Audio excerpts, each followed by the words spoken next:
Sorry. Music playing or someone else's? Someone else's.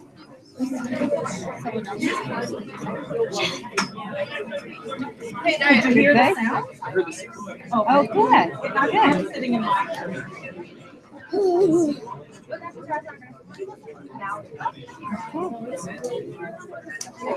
Judy, you have a full house. Okay, I think we're all settled and ready to start. So thank you all for coming today. You're actually in for a real special treat because there aren't that many firsthand accounts of what the Holocaust was like. To hear from a survivor is really something special. So I do hope that you cherish this moment and you show Mrs. Lysy the respect that she deserves. And yet you're quiet throughout the presentation. You're going to see a little video. We are going to have a little introduction from the Holocaust Center, and then Mrs. Lysy is going to speak, and there's definitely an opportunity for you to ask questions at the end of the presentation. I will come around with the microphone and you can ask your questions at the end. Okay? So I'll just read you a brief introduction. Judy Lysy was born in Košice, Czechoslovakia in 1928. She lived with her parents, sister, and grandmother. During World War II, Nazi Germany invaded their town, and in March 1944, Judy, who was just a teenager like you, was deported with her family to Auschwitz-Birkenau and from there to various slave labor camps. She was liberated in May 1945 by the US Army. She immigrated to Canada in 1952 with her husband and daughter. I would like to welcome Karen from the Neuberger Holocaust Education Center for a brief introduction. Thank you, Cheryl.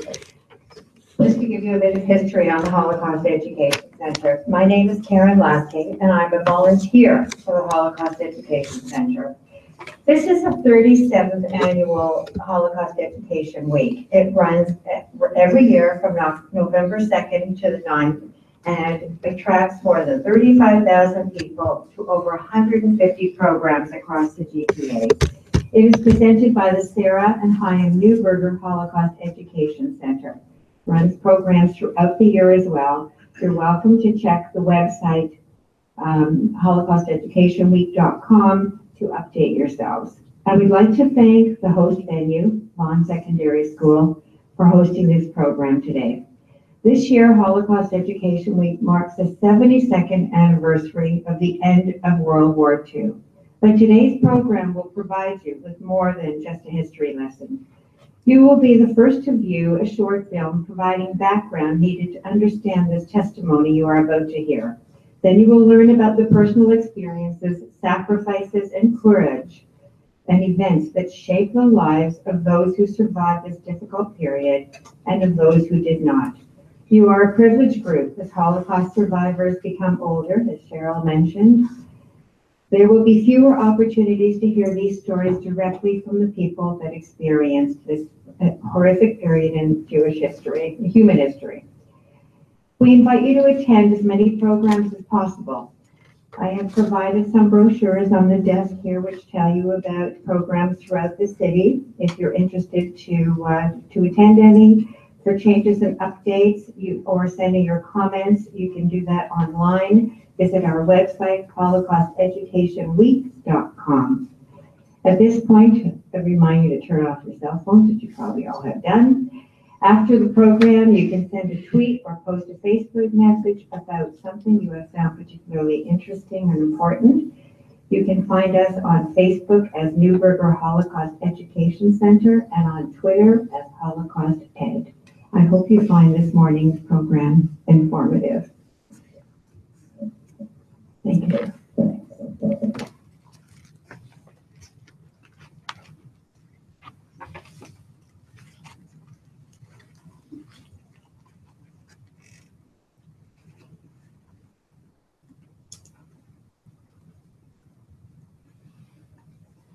Before World War II, More than half of the world's Jewish population lived in Europe. Most Jews lived in Eastern Europe, primarily in the Soviet Union and Poland. The Nazi Party came to power in Germany in 1933. The Germans moved to extend their power in Central Europe, annexing Austria and destroying Czechoslovakia. Germany invaded Poland in 1939, beginning World War II. Over the next 2 years, German forces conquered most of Europe. The Germans established ghettos in occupied eastern territories, isolating and persecuting the Jewish population. Nazi anti-Jewish policy expanded with the invasion of the Soviet Union in 1941.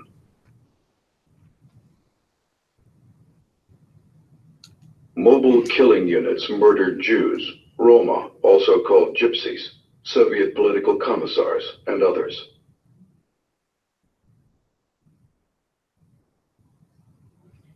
The Germans and their collaborators deported Jews to extermination camps in occupied Poland. At the largest extermination camp, Auschwitz-Birkenau, transports arrived almost daily from across Europe. By war's end, almost 6 million Jews and millions of others had perished in the Holocaust.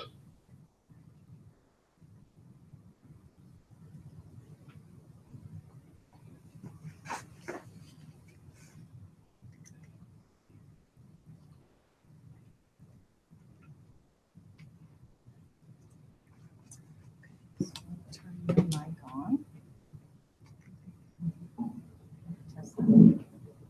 Can you hear me? Yes. Good morning, boys and girls. My name is Judy Lysy. I am a survivor.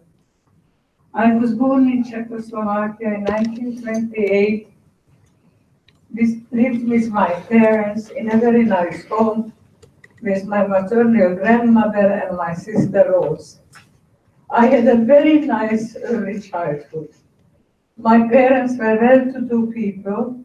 We lived in a nice home. I had a German-speaking nanny, and I went to a private Catholic school. We were Jewish, but still my father believed that he can give me, who was a tomboy, a better education and better behavior to be a young lady. By going to a Catholic school, my teachers were nuns. I was very, very happy to go there, and I had very, very nice Jewish and non-Jewish friends. We were about 6 Jewish kids in my class, and we went through it all together, good and bad. We were very close with their friends. As I said, my parents were very well-known people, but plus they were very cultured people. We had to read foreign authors' book, French, Russian, English. We had to learn to speak English, German, Hungarian, Slovak, because we were occupied first with the Hungarians and then the Germans came in. We had to go to theater, to ballet. We had to know operas. As I said, my parents were very cultured people, and they tried to give us everything what they just could in educational way. It lasted about till I was 10 years old. In 1938, we were occupied by the Hungarians.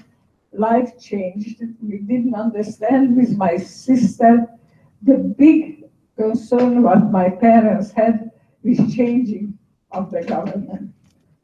We were very, very democratic country, the Czechoslovakian. Every religion, every race could live there, no difference was made. When the Hungarians came in, it started already the first year, the differences. We had to go to the same school, it's true, but we were selected whether we can go, the Jewish kids, to school or not. There was actually a numerus clausus is called legally, which was 6% of the body of the education-seeking children could just be Jewish, just 6%. Luckily, my sister and myself, we fell into this 6%, and we could continue to go our grade 5, 6, and so on. It didn't last that long that my father wasn't taken away through forced labor.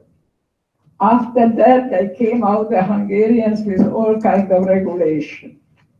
First of all, we had to close our bank accounts. I should say they closed our bank accounts.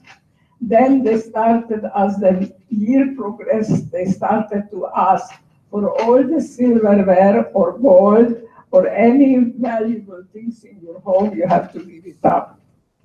My mother stayed alone with 3 other women, my grandmother, my 2 sisters, and myself, and it was hard to go get by food.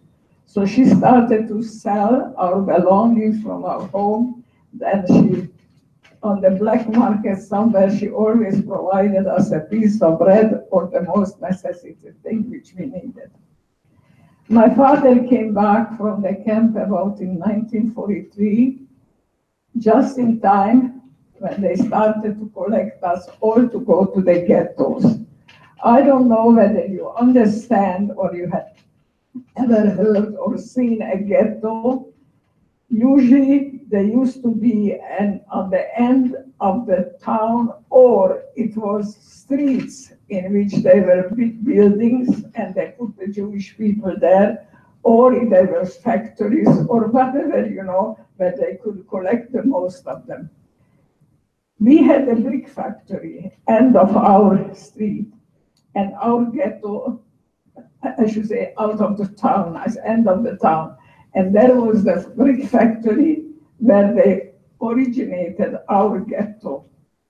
I have to tell you a very short story here, which always brings me back, even that I am 90 years old, I can remember that I was so close friends with non-Jewish, Catholic, Protestant, whatever religious children who lived in our street. It was a mixed place. There was not just Jews, just that.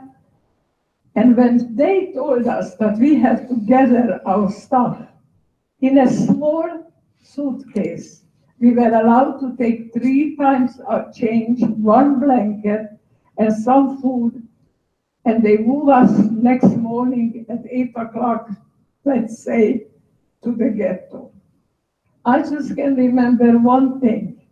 My best friends with whom I was together decorating their Christmas tree, and they were coming to my place at our high holidays, living nearby.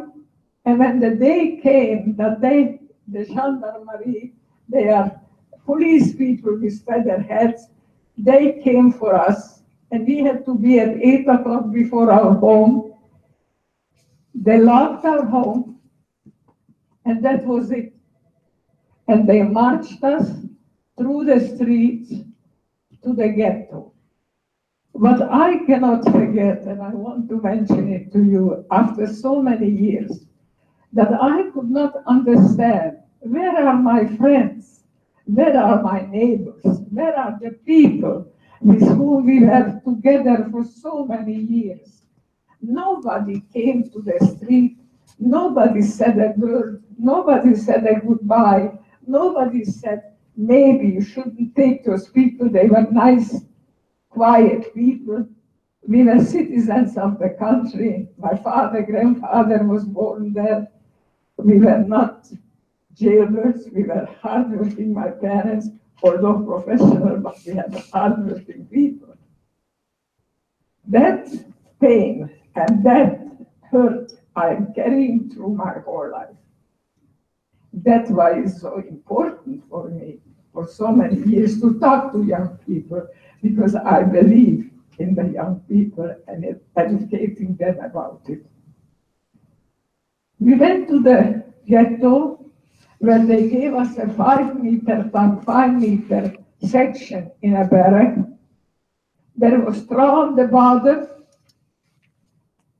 My father tried to make from the blankets walls that we should not sit so close by the next family. I have to give you here a picture. Myself being dressed in a skirt and top, 2 pigtails with the white bows in my hair. This is the way I went to school with a uniform, and this is the way I went to the ghetto. I used to read, my parents had a German magazine. It exists even today. The name of that magazine is the Spiegel. It means the mirror. And in that magazine, I always read that the Jewish people in Germany, they are dirty, they are not trustworthy, they need fun and caricature about the Jewish people, and I could not understand it. But I have to tell you something. When I was 2 days at the ghetto, and when they made us all handle bricks from one side of the other side, and it was muddy, and it was dirty, and we didn't have water, and we didn't have means to wash ourselves. Yes, in 2 days, I became a dirty Jew. I was filthy. We stayed there about 5 or 6 weeks under this condition, when they told us to gather our little things and come to a railroad track which was at the end of the factory. We didn't know what it is for, and then there was standing lots and lots and lots of cattle cars. I remember they opened one cattle car and they started to count us, 75, 80, 82, 85 people. That was it. You went in, then they locked you from outside, and you were in a cattle car, straw on the bottom, people sitting like this. We had old people who were sick. We had babies there who were crying. We had all kinds of sounds and noises. And in that cattle car, there was a barrel on one side where you could relieve yourself. Once a day, the train stopped and the man emptied it and brought it back, and we were locked back again. It had a small window. It had barbed wires on it. That was the only air you could feel. My grandmother was a very religious woman. She was sitting in the corner and praying all the time. And I remember asking her, Grandma, what are you doing? And she says, I'm praying to God that we help the Germans with their harvest or whatever they want us to do, and we shall go home. And I, a 15-year-old, I said to her, Grandmother, you believe that we can, once we free? I says, where is your God? I says, look outside that little window. You see birds fly, but us locked up. And my grandmother said to me, Judy, the time will come that you will remember that, yes, we do have a God. We arrived to Auschwitz. When we went with the train, 2 nights, 3 days, at once I saw a sign, it says Krakow. I knew that is Poland, but we didn't go to Germany. Then it said Oswiecim, which was Auschwitz, Auschwitz-Birkenau. We arrived. It was a nice day. They told us, raus, raus, raus. Heraus means out, but they all cut it and they said, raus, raus, raus. They were Germans with big dogs. We came off the train. I remember seeing men in striped uniforms. Some of them had a red line in the back, some of them had a yellow one, some of them had a black one. I didn't know what it meant. Later I learned the yellow was Jew, the red was communist, the black was homosexual. All these things were taken to Auschwitz. and they helped us to come down from the train. I did not understand that the one guy who helped me, he said all the time when I wanted to take my little valise, my little suitcase, he was all the time saying, what do you need that? Leave it here. In a few hours you will be, and he showed like that. I didn't know what he's showing. Later I learned that so many who arrived and were young or not capable, they were straight to the gas. And that's what he meant, that I won't need my things.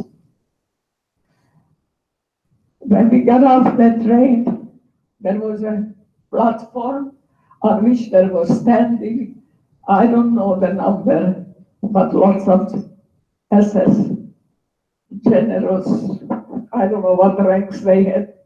They were standing there. There was between them one guy who had a different uniform. He was in a black uniform, very shiny boots and gloves, I recall it. I didn't know who he was later. I learned his name was Dr. Mengele, who actually done the selection of people who stays alive and who is dying right away. They told us to stand women one side, men on the other side, 5 in a row. And then this gentleman asked if anybody could help him translate 3 languages, Hungarian, Slovak, Czech, to German. Myself, being a very proud little girl, put my hands up since I spoke 4 languages. At the time, I put up my hand and he said to me to stand beside him. And he told me in German that he wants me to do the following thing. He says, if some ladies don't want to give up their children, I should just tell them that the children and the old people are going by trucks to a certain place, and the capable and able young people will walk, but on the end, everybody will meet everybody. So, he was saying left and right and left and right. I didn't know what the left meant, what the right.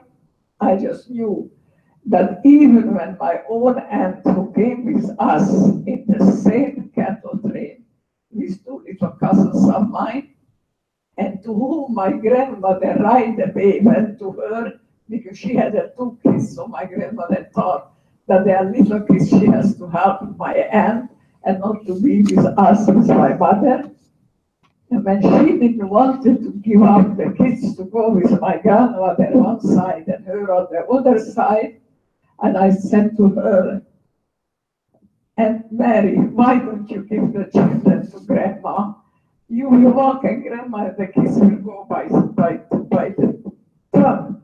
And my aunt said, no, I am going where my kids are going. I'm not going without my kids. He didn't make a fuss. He sent them all to the left. He didn't make a fuss with those ladies who didn't give up the kids, but I had to translate it anyhow for them, what his wishes were. On the end, he sent me also to the right. I didn't know. The column was long. My mother and sister were in the front. Excuse me. I was in the back. Right behind me, the men's column started. My father was within the first guys. And he asked me, Judy, where is Mom and Rose?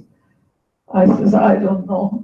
He says, what do you mean? I says, I don't know. He says, oh my God, we were separated. Now you are separated from your mother. Anyhow, they took the man one side and we went on the other side. As we were walking into the camp, I was amazed. There was an orchestra playing the most beautiful songs, the most beautiful concert pieces, things which I had learned to play on piano. I didn't know from where does this beautiful music come. Later I learned that this was an 80-piece orchestra from the inmates, which were playing every time when a transport came in. The Germans had a belief that if they have these people listening to music, they won't go wild, they won't scream, they won't cry, they will peacefully, as he was right, or they were right. We were marching in peacefully. We marched into a place where they told us to undress naked, shoes, everything, and then naked walk from one place to the other. And through that hallway, there were standing German officers on two sides, which were making fun about the ladies who passed by. The fat ones, the skinny ones, with a stick, they were pushing their butts up, they were kicking them, they were doing whatever and have fun with all these naked ladies. I just remember one thing, that I passed by with my head down. I was ashamed. Somebody yanked my two pigtails, and he said to me, "Herauf mit dein Kopf, du stolze Judy," which means in German, "Up with your head, you proud Jewess." I was not proud, I was ashamed. I did not walk in our house before my father naked, and I never walked before no man naked. I was 15.5 years old and I didn't do that. We went into a room where they shaved our hair. I had beautiful long hair. Yes, all went down, pubic, underarm, everywhere where there was hair. Then they tossed you a uniform, a gray tweed uniform, 3 buttons here, short sleeves. You had no underwear. They took my perfect, good, tall shoes, almost like a boot, and gave me a wooden pair of shoes, no socks, nothing. And then they told us to go into another room. I was bitterly crying by this time, and a Jewish neighbor of us, she saw me crying and she said to me, "Judy, why are you crying so bitterly?" And I said to her, "I don't know where is my mother and my sister, I'm alone." And she says to me, "Your mother and your sister is standing there. They came in the first one with me." And I looked there and I recognized my mother. I first didn't recognize her and my sister because I never had seen them with no hair and in those uniforms. You can imagine how happy I was that I found them. They took us out by the nice music through lots of barbed wire place. I had seen people hanging on the barbed wire, and I don't know why they hang there. That I learned later too, that some people lost their mind and they wanted just to get out, and they went and they touched the barbed wire, and it was with electricity, and they get electrocuted and was hanging there. And just once a day they picked them up before the next transport came. We went into our barrack, which I think about 200, 250 women in one. It was, they call it koya, bunk beds, 10 people on one, which 5 people lying like this, 5 like that, with one blanket on the straw. We couldn't care less. We were so tired, so exhausted. We put our heads down and we had fallen asleep. We didn't even notice the rats which were going through our bodies and heads because we were so deep in sleep. At 4:30 in the morning, every morning, they yelled again, "Raus, raus, raus." You had to stand in what they call Seelapel, which means accounting in German, and they accounted for every person who was there. I have never heard and seen in my whole lifetime such a perfect accounting and such a perfect system what the Germans had. We had any given time 35,000 inmates in Auschwitz. They knew exactly how many they are every day, alive, sick, or how many died. As we were standing 5 in a row, the first one always had to say 5, 5, and they counted it this way. Later on, it was 1. Too loud? Yeah. I lost Close to you. Sometimes, Can you hear? yeah, but it was too loud. Sometimes we had to account like 4, 1, 6, later 3, 1 dead, 1 sick, and they calculated it from one barrack. It went to the other and so forth and so on, till they had tallied it up until it worked. If it didn't work, you could stand in that same appel from 4:30 till 7 or 8 o'clock like this till they counted the whole. But usually after 2-3 hours they counted the whole place. We were neighbor barracks with the Romas. The Romas were taken also from our place, and they were with their children because Dr. Mengele loved to make all kind of experience with people, and he kept us Roma kids for experimental purposes. He kept twins also from the same purpose.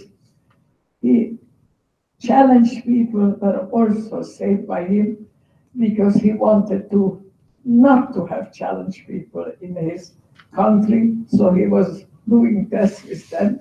He wanted to have twins, so he wanted to examine them.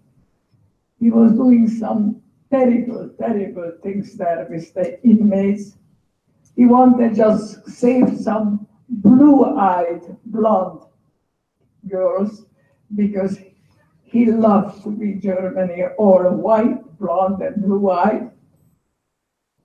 It was funny that he himself was looking to me like he would be a Jewish guy, or at least an Italian or something, because he had dark skin, dark hair, dark complexion, but he wanted just blondes and blue eyes and normal children in the country. We got every morning a coffee. My sister is alive, and we cannot figure it out till today. What was that, tea, coffee, or colored water, or whatever it was? We got that much coffee.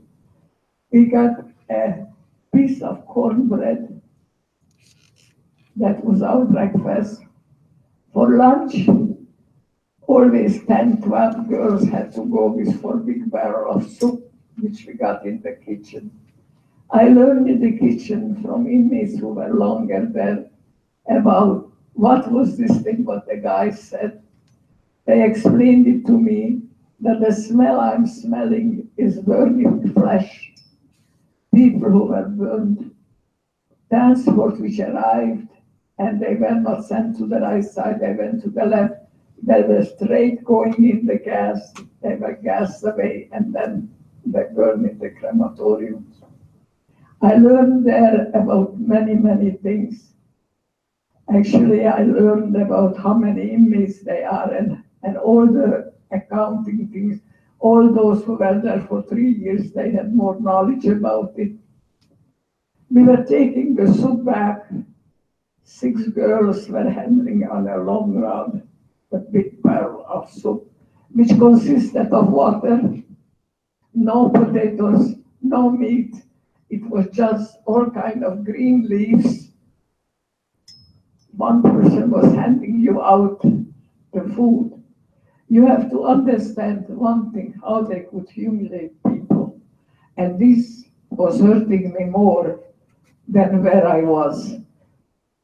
They gave a pot about this size of soup for 10 people. which meant we were sitting on the floor and the little pot was going from one girl to the other girl. Everybody is supposed to take a gulp and then pass it on. And again, the second time, again a gulp.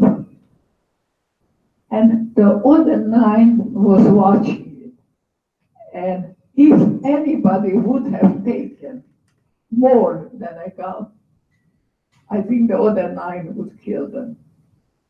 I have to tell you, I had never seen in my life what hunger can do. I have seen sisters fight with sisters. I have seen mothers and daughters killing themselves over a piece of food. Hunger is a terrible thing, terrible. We were there in Auschwitz several months. We didn't work at all. They didn't have nothing for us to do there. They put us out in the morning, we were sitting outside. Once a day they took you to the latrines, where you can leave yourself, no paper to clean yourself, no water to clean your hands, or wash your hands. And they were even walking on those latrine holes.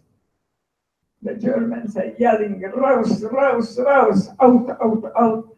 Sometimes you didn't even finish properly. It was humiliating, terribly humiliating. Then a day came and they said that they want to pick some women to go outside of Auschwitz to work. You always wanted to go out somewhere to work because maybe you thought that you will be able to get away from the gas chambers. Maybe you will survive on some food. Somebody somewhere will find some food. So we were lucky. My mother and my sister and myself were picked for going out to work. I forgot to tell you here that we were so skinny by that time. And especially my mother, who was considered an old lady, she was 4 years old. She was so skinny that she didn't have bust, just some sticking out, some little, I don't know what it was, honestly. She was kicked and beaten up more by the Germans, not as much did my sister get. My mother did a lot. I was somehow lucky I wasn't beaten that much.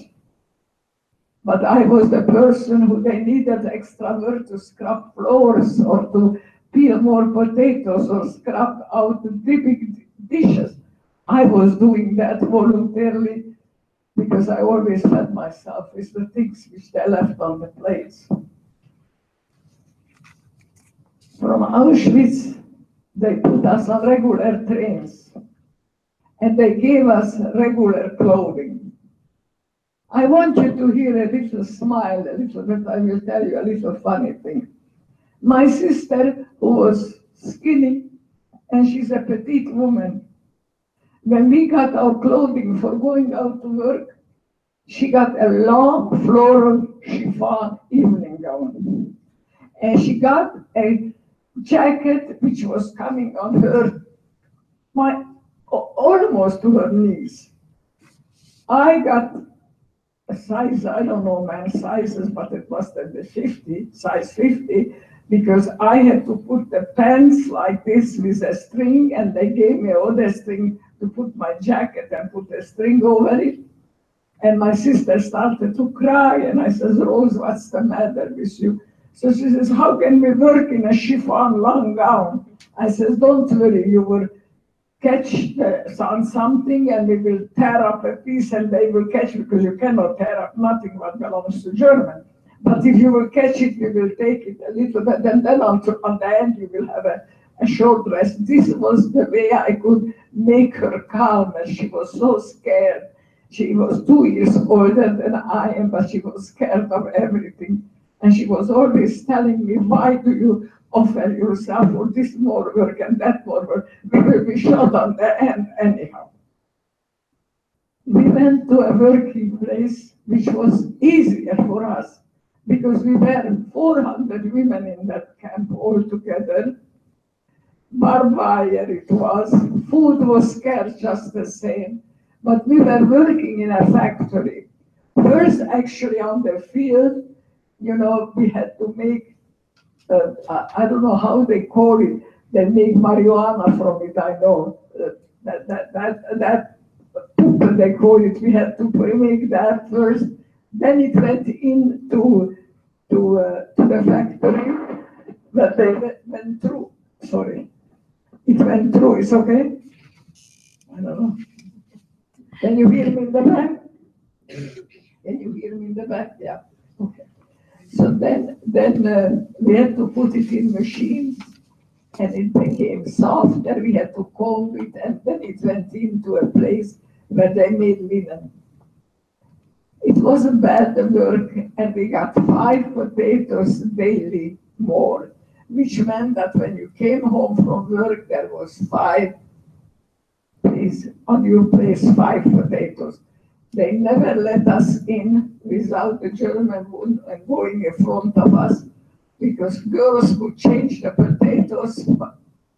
I wouldn't change the potatoes for a bigger potato if I see that my neighbor got a bigger potato. And they would do the same with me. It was terrible. It was terrible, and it was, I cannot tell you the word, because hurting is not the word, because I became anymore after a half a year like nothing could come close to me. Everything what happened, I had to do it, and I had like a machine daily do the same thing what they wanted, be happy and try to not to dream about food. That was my just work, and to do it and to accept anything what happened, because otherwise you couldn't have gone through a day. My mother and my sister were weaker than I was. I was the youngest among the 3 of them, and very happy that we could keep together, because people who did have families together, they survived it better. Sometimes they made such close friendship, mothers who lost their daughters, and they made with a young girl a friendship just to belong to somebody, and then they can go through better. We worked in that camp, and from that camp, maybe you heard about it, we started our death march, which meant that we were taking from one place to the other, and wherever they needed help to work, we stayed there. Whether it was a week's work or 2 weeks' work, we stayed there. The weather did not do us any favor, because we had short sleeve dresses, no underwear, so we were very cold all the time. My shoes started to get apart. Finally, I took one blanket which I had left, and I put it on my feet, and this is the baby's, the torn up shoe I was walking. I worked at Krupp, maybe you have seen here in some of the hardware store, they are making all kind of small machinery. They make very nice parts. I actually don't go close to them because I worked for them, but in a different capacity. At that time, they were making airplanes, and we had to count the size of the airplane thing. Everything had to be just so. If it wasn't, they had to throw it into the garbage. So I was working for Krupp. We stayed there about 2 or 3 weeks, and then we went again, further, again walking, again in the cold. We went through fields that I never knew how a potato field looks, but I had recognized it, and we took out the potatoes as it was, dirt, raw, ate it. We went through not sweet potato, from the what they make the sugar, and we went through that. We had to take that and dirty as it was. We went through pigsties where there were pigs somewhere in the village, and they had food there. my mother or any of the girls, myself, we went and we helped ourselves to that food. Whatever we found, everything dirty from the. I cannot say to you the words. We were like pigs eating everything what we can put our hands on. We went like that from camp to camp because both sides, they were coming already. Russians, Americans, we didn't know from where, we didn't know what, but we just knew one thing, that they are trying to get us out from that place because something or somebody was near us. Once we were going with a train from one place to the other, again in cattle cars, when the bomb started to fall, and somebody opened from outside our cattle car, and we all ran out, and then when it was the Americans, and when they saw all the uniformed people, they took off. I can remember how they came low down and they took off completely.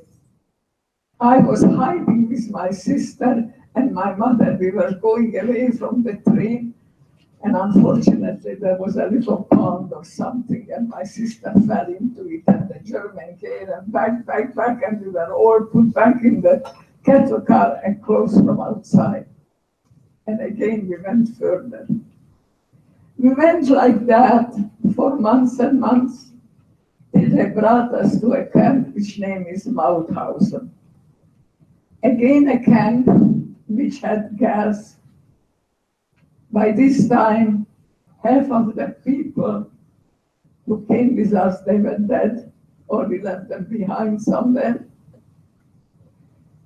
There was no hope that we can survive that. There was no hope in my mind, which I was the one and hopeful that we can do that.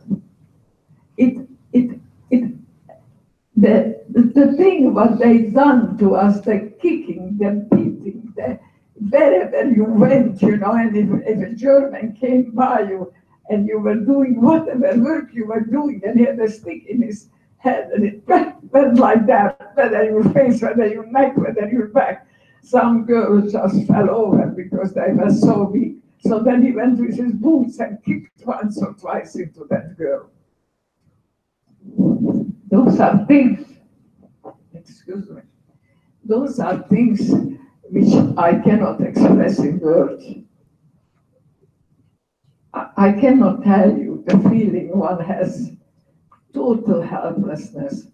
All what you know, all your mind, everything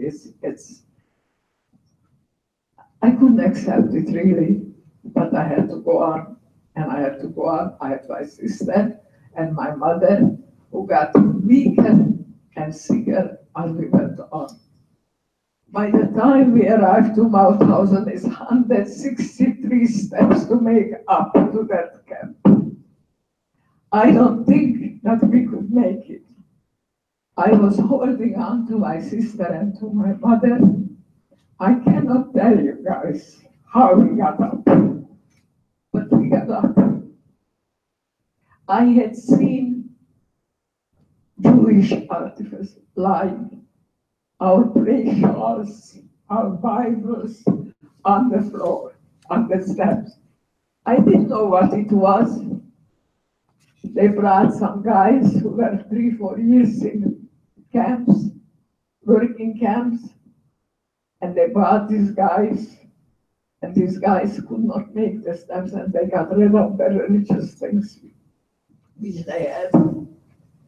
We arrived to the camp up there, and there was a guy in a striped uniform taking your numbers.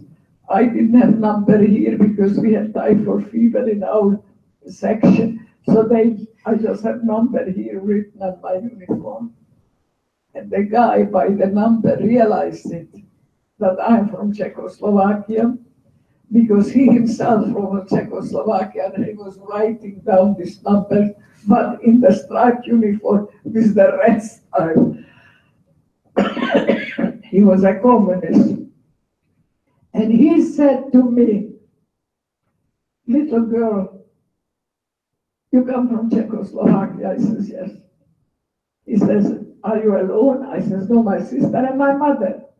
So he said, they will ask tomorrow in the camp whether there is somebody who can sew in a tailor shop. Put your hands up, because at least you will be in a warm place and maybe somebody can help you. I definitely will try to help you.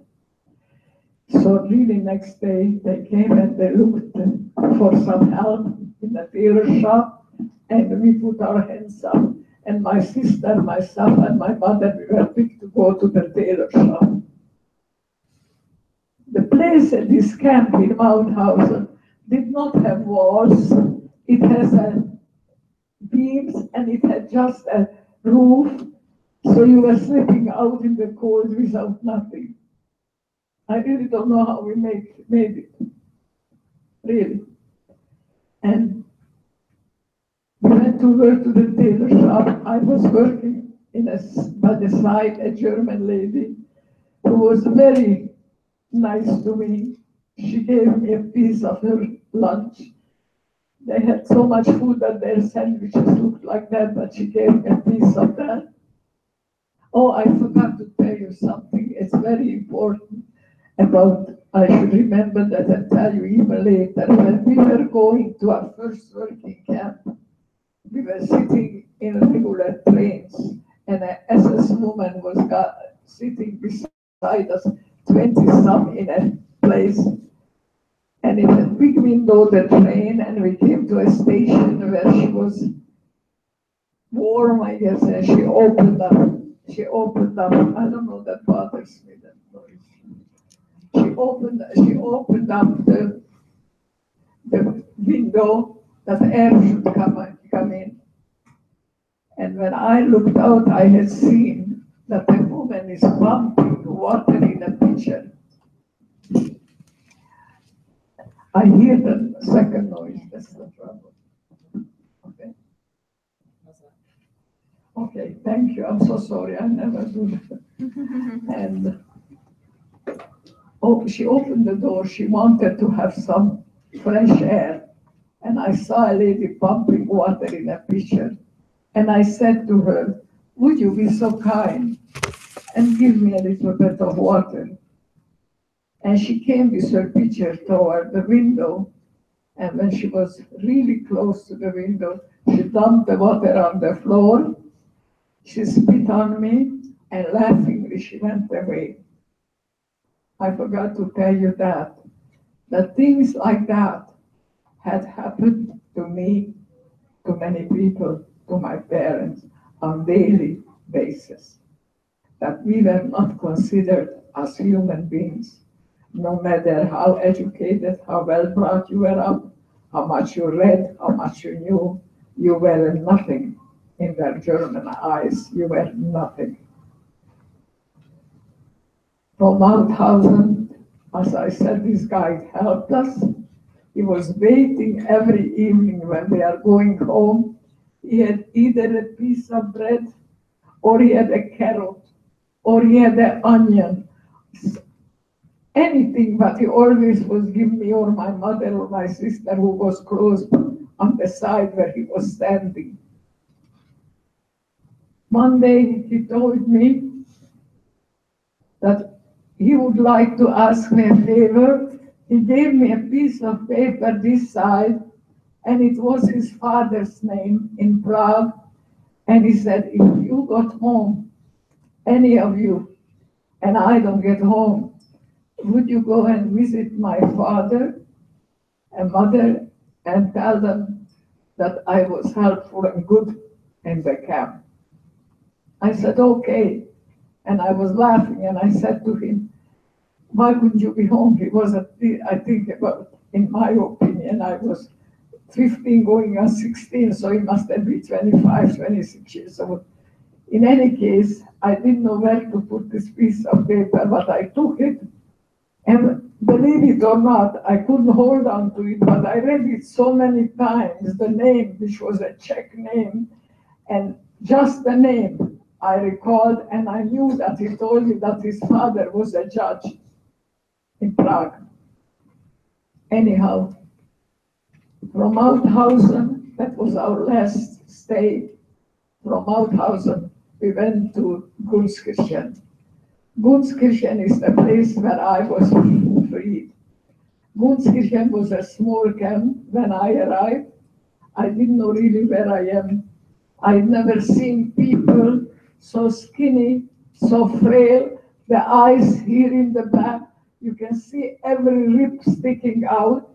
They were people who were there, not for a year like I and a few months, but they were 3 or 4 years there. They were sitting and shaking like this, like that. They called them the Muslim men. They told us, this and this will be our place. And then that same day they asked, would anybody here volunteer to go to the kitchen to clean for the SS women, the clothing and it was a post, it was a post for them. And naturally I always put my hand up. Wherever I had a chance, I put my hand up. So they took me in the morning to that place where the German SS women lived. I had to wash the clothing, I have to wash the floor, I have to prepare them their lunch, and they were always at lunchtime in, and then they took their guns and they were going out. It was a fantastic place for me. By the time I had a little pot like that, which I stolen or taken somewhere, I don't know, every plate which was left that much food, I would put it together in that little pot to take for my mother and my sister. Myself, I ate every leftover I had seen there. I did that on daily routine. Meanwhile, my sister and my mother got really very sick already. I didn't know what to do. Believe it or not, one day I had stolen a bottle of whiskey, and I remembered that whiskey my father used to drink sometime. So I took that bottle, I put it between my legs, and I had to march into the camp 1, 2, 3, 4 lengths, so I drive here. And this bottle didn't fall because I would have been killed. And with my stupid 16-year-old head, I thought that if Mom and Rose will drink a little bit from this drink, the bacteria will die. And my mother said, Judy, take it back because they kill us all if you had stolen that. So next day again, I don't know why. And when I was younger, I tried it many times. How did I bring that bottle out and back? I took it back. The day of my liberation, when I was there, and my mother and my sister very sick, I heard a terrible roar and looked out from the outpost, and I had seen 3 big tanks. I didn't know whose tanks they are really. The tanks went and through the barbed wire and came into an empty space which we had there. I didn't know what to do. I just saw that it opens one of the tank, and with a bullhorn, an Afro-American said, "You are free. Stay on your place as the Red Cross will be here. You are liberated by the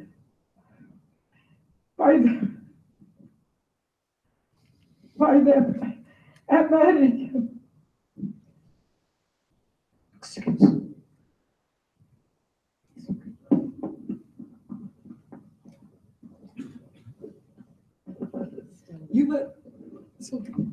You were liberated by the Army of United States of America. I started to run towards my mother and my sister, and I said, "We are free." I pulled them up and I said, "We have to get out from here. Please please, it takes so much strength to get out from here.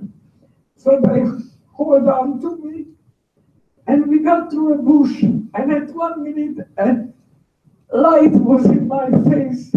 I got scared, and I didn't know who it is. But when I looked up, I had seen it was an Afro-American, and it said here, LP. I knew it's American, and I said in English to him, I have to kiss you. And he said to me, no, no, no, because I was full of lies and dirty. He said, just go straight, go straight. And I went straight, and there was the American army in a town called Wels, it's Austria, and they took us, they banned us, they gave us a medication, an antidote. We were taking all the time a drug in our food, not to have the women, they monthly cycle. And the Americans give us right away because our stomachs were so big. They gave us an antidote, they banned us, they gave us baby food. Because so many, when we got freed in Gunskirchen, they went and they opened up the German pantries and they stole and ate the rice raw and the pasta raw and everything. And in 24 hours they died because their stomach was not used to it. And the Americans fed you with pogrom, with baby food. My sister and my mother was taken to the hospital because they had the typhoid fever themselves. And me, I went to a German house where I was staying till they got better. I went to visit my mother every day, but they didn't let me in because it was contagious. So the Americans showed me a window where I can look in and see them and do like that to them. They fed me, the American, with all kinds of chocolates and everything, but they could just give me to nourish me.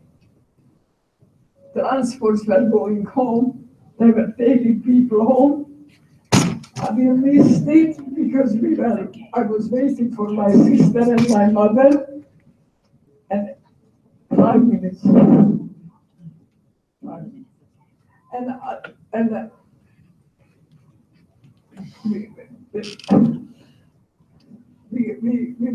waited till the 3 months, and then my mother got better. We tried to get home.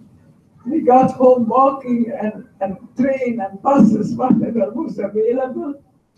We went to our house. I knocked on the door. A lady opened and she didn't let me in. She said she wasn't there, but it's my house. She bought it from the government and it's hers. Anyhow, finally we went to my father's office and I found my father there with other old gentlemen of 45 or 48 who were coming to him back. What I want to say, after that, life changed. We were back in Czechoslovakia. I finished my school, my sister finished her school. I got married in Czechoslovakia. I came out through South America to Canada. Canada did not want to accept us either. Right after the war, they didn't accept Jewish people to come in here. When you have a chance, maybe you can read a book by Dr. Abela, which is none too many, all the strict regulation, but they had against Jews not coming in. I got married. I have 2 daughters. I have 2 granddaughters. I have 5 great-grandchildren. All the things, but they didn't let study Jewish people at the time, at my time, did not happen in Canada. My kids can become whatever they wanted. My grandchildren could become whatever they wanted. If you have your ambition, you can do anything you want in this country. I am blessed that I came to this country and I raised my family in this country. And I hope that when it will come to the voting time for you, you will watch one thing which is important. Never, never make differences with both governments which make differences between religion, color, and creed. Because I tell you, I am 90-year-old. There is no difference. We are all the same. We all have a heart and we all have a soul. God bless you and take care of yourself.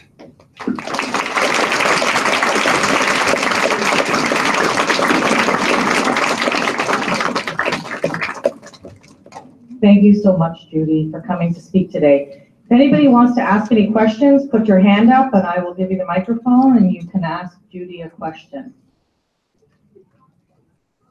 Does anybody want to ask anything?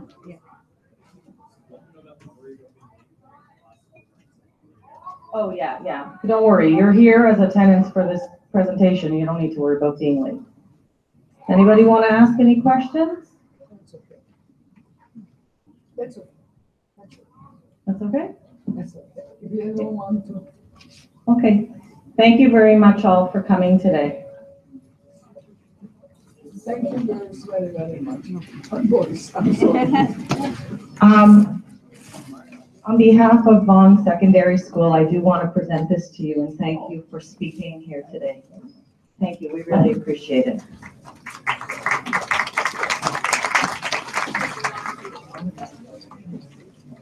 I have a request if the girls want to give me a hug. I don't mind them, don't see that, but usually you can come and give me a hug and that's good. Yeah.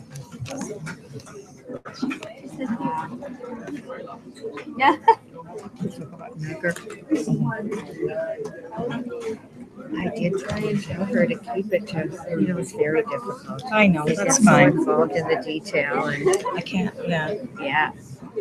It's amazing that she remembers this. I can't believe how she remembers. Incredible. Incredible. Oh my God. I know. Yeah, so emotional. So emotional. That's a good idea. I make up the person.